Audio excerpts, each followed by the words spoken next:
Boa noite, pessoal. Na aula de hoje, vamos tratar de mais um método óptico de análise, que é a refratometria.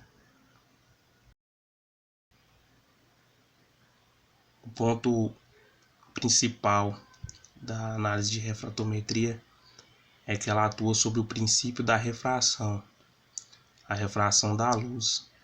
A velocidade da luz no vácuo ela é considerada sempre a mesma, mas quando essa luz ela atravessa outro objeto, outro meio, ela se desloca mais lentamente, uma vez que é constantemente absorvida e reemitida pelo material. Então temos a velocidade da luz, a velocidade no vácuo ela é constante, mas quando essa velocidade da luz ela passa por outro material, por outro meio, ela desacelera, ela tem uma velocidade menor do que a velocidade da luz no vácuo. A razão entre a velocidade da luz no vácuo para a velocidade da luz em outra substância ela é definida como índice de refração.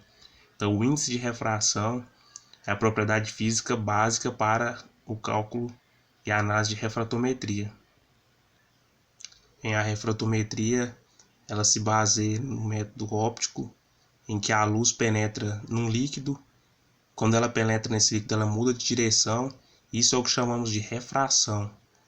É a mudança de ângulo que a luz, ela propriamente, ela iria atravessar um ângulo e esse ângulo é totalmente mudado, porque o raio incidente ele é transformado em outra direção, é chamado de raio refratado, e esse raio refratado ele acaba transformando-se em outro ângulo, diferente do ângulo original do raio incidente. O ângulo de refração é medido em graus e indica a mudança da direção do feixe de luz. No refratômetro, esses ângulos de refração eles são transformados em valores que são chamados índices de refração, que é a propriedade física que ela varia com a concentração do material. Então temos aqui a figura de um exemplo dessa refração, uma caneta dentro de um copo com água. Observamos que a parte superior desse copo com água, vemos que a imagem da caneta é imersa nesse líquido e a luz que é incidida, podemos observar que dá uma variação na direção da caneta. Isso é causado por essa propriedade é causada pelo índice de refração que a luz nos permite enxergar. Na figura direita nós temos exemplificando a primeira figura, onde temos o primeiro meio, que é a parte superior, temos o raio incidente, e no meio 2, que é onde temos o líquido, o raio é refratado, ao mesmo que ocorre na figura 1 no copo. Esse raio refratado muda a direção e também muda o ângulo. A lei de refração, também chamada de lei de Snell-Descartes, que foi concluída por esses dois estudiosos, ela se resume a uma expressão bem básica que dá o desvio angular sofrido pelo raio de luz. Então, o raio incidente que sofre esse desvio, depois de atingir o meio, que é diferente do qual ele está percorrendo. Cada meio apresenta um tipo de resistência. Essa resistência, a passagem da radiação, que é a luz. Essa resistência também depende do comprimento de onda da radiação. Tal resistência é conhecida como índice de refração, uma grandeza adimensional definida pela expressão N igual a C sobre V. Temos essa relação onde N é o índice de refração. C é dado como a velocidade da luz no vácuo e o V é a velocidade da luz no meio. Temos aí, exemplificando a nossa relação da lei de refração, N igual a C sobre V. A velocidade da luz no vácuo ela é tida como 3 vezes 10 a oitava metros por segundo. E o V é o valor da velocidade da luz em um certo meio. Então, cada material tem uma velocidade da luz. Bom, de modo geral, a velocidade da luz em todos os materiais ela é menor do que a velocidade da luz no vácuo, menor que C. E assim, em geral, nós temos N maior do que 1. Então, a N, a velocidade da luz no vácuo, vai ser maior do que 1. Por extensão, definimos o índice de refração do vácuo, que obviamente é igual a 1. Então, a velocidade da luz no vácuo sendo igual a 1. Essa definição é uma definição de meio que para melhorar a forma de calcular de acordo que a velocidade do meio seja relacionada à velocidade da luz.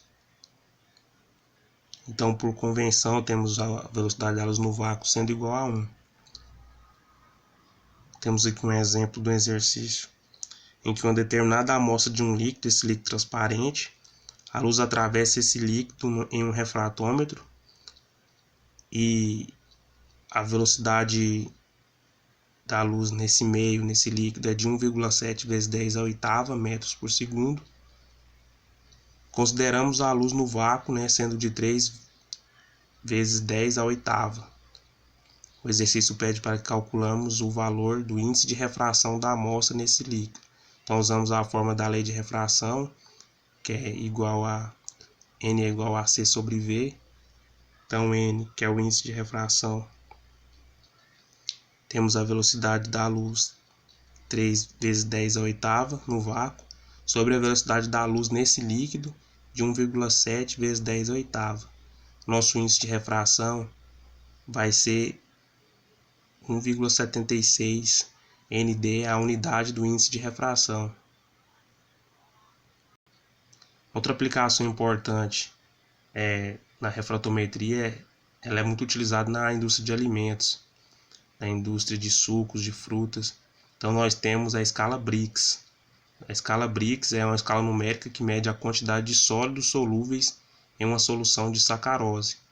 Essa escala ela é muito utilizada na indústria para medir a quantidade aproximada de açúcares em suco de fruta, vinhos, na indústria de açúcar, também na indústria de cervejas, de outras bebidas. A escala Brix ela foi criada por Adolf Brix. Ela é definida como o seguinte, exemplo, temos uma solução de 25 graus de Brix. Significa que ela tem 25 gramas do açúcar da sacarose por cada 100 gramas de líquido. Então, cada 100 gramas desse líquido, dessa solução, nós temos 25 gramas de açúcar, 25 gramas de sacarose.